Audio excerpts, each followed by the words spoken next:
Hi, welcome to Torah Readiness Group's latest video.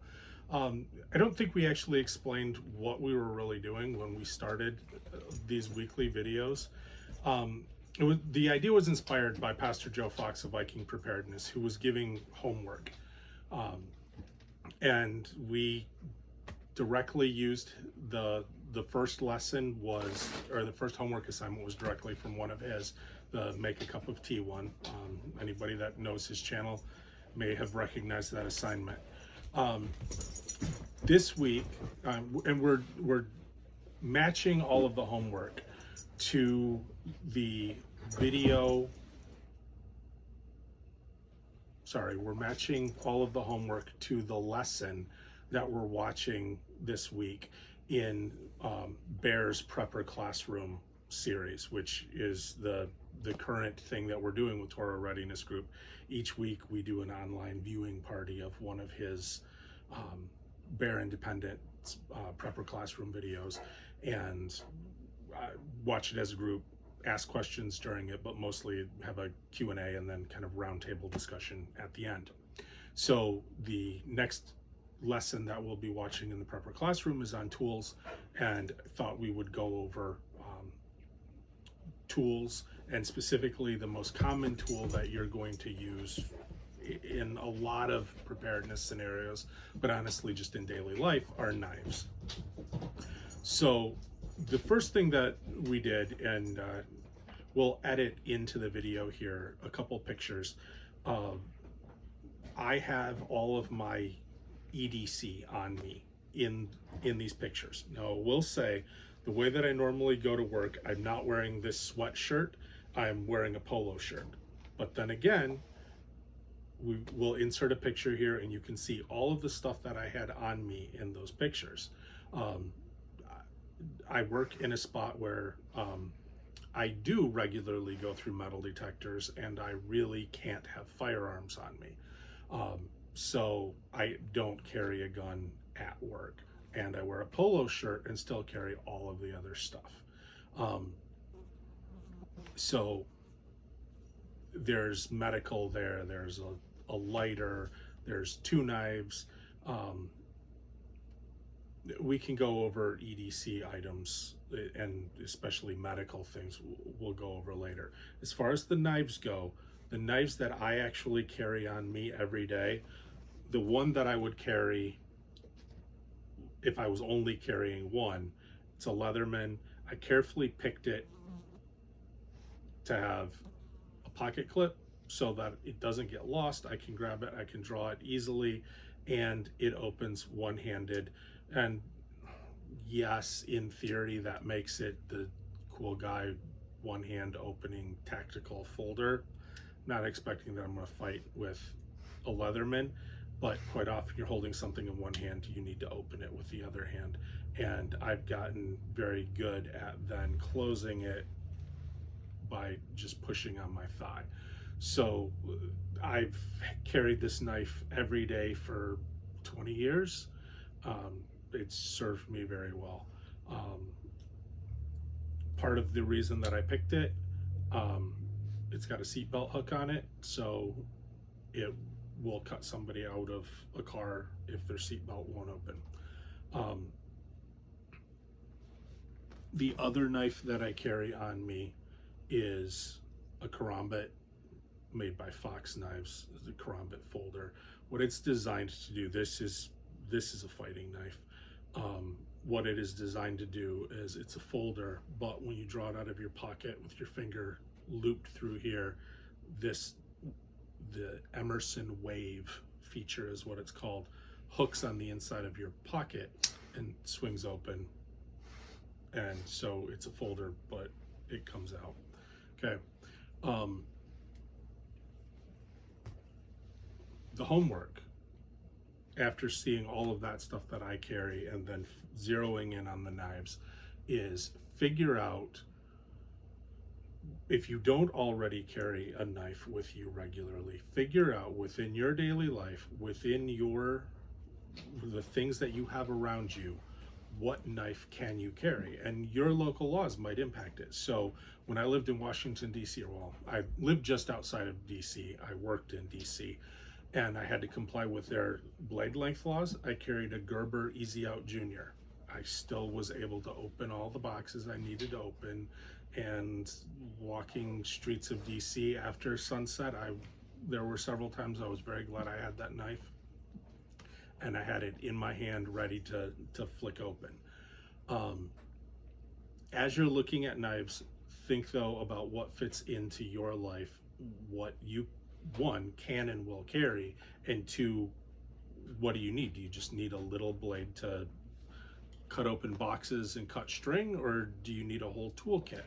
I mean, the Leatherman gives you wire cutters and pliers and screwdrivers and all sorts of stuff. When you're looking at knives, the other thing is, a lot of times when preppers start thinking about knives, they're thinking of fixed blade knives. These are more your bug out bag type thing. If you already have a knife that you carry every day, then go for this instead. Look at the knife that you have in your bug out bag and pick a good one for that. This is a Mora. They're very, very common bushcraft knives. About $20 on Amazon. They are shockingly good knives for the cost.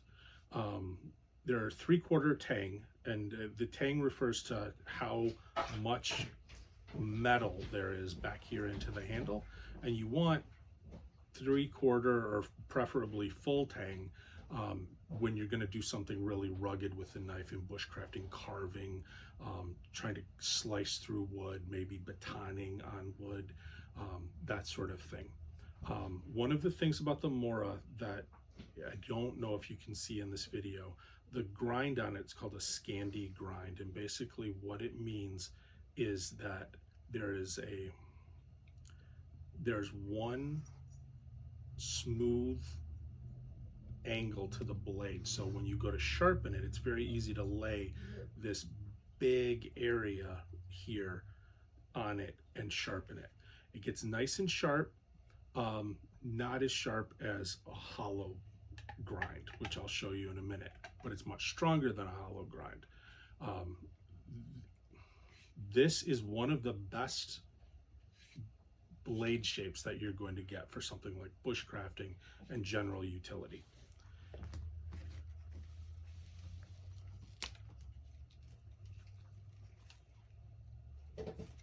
That is not the one I wanted to show you the hollow grind on. This is a hollow grind. And again, I don't know if you can see it on here, but it's very, very fat back here, and it gets very, very narrow on a curve as you go down toward the edge. And then there's just a very thin area that's really hard to match up on your sharpening stone. So you've got to really work at it to sharpen these with a stone. If you use one of the sharpening guides, that it becomes easier.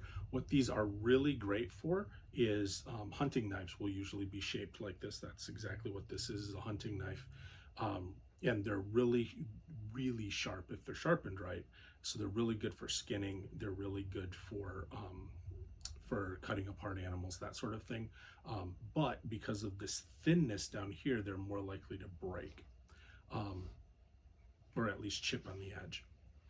The other thing you can see with this one though is this metal all the way back here. That's what full tang refers to. You've got a nice thick chunk of metal all the way back through this handle. Mora makes up for having just a 3/4 tang by actually molding the handle right around it. So it's solidly on there. It's not going to go anywhere.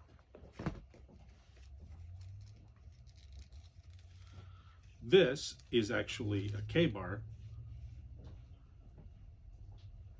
that Jody found for 50 cents at a yard sale and then restored. So this handle is all individual leather discs that were really, really dried out and loose, and it looked like a non-functional knife. And she sharpened it up She restored the leather, it plumped back up nicely, and it's actually a great little knife.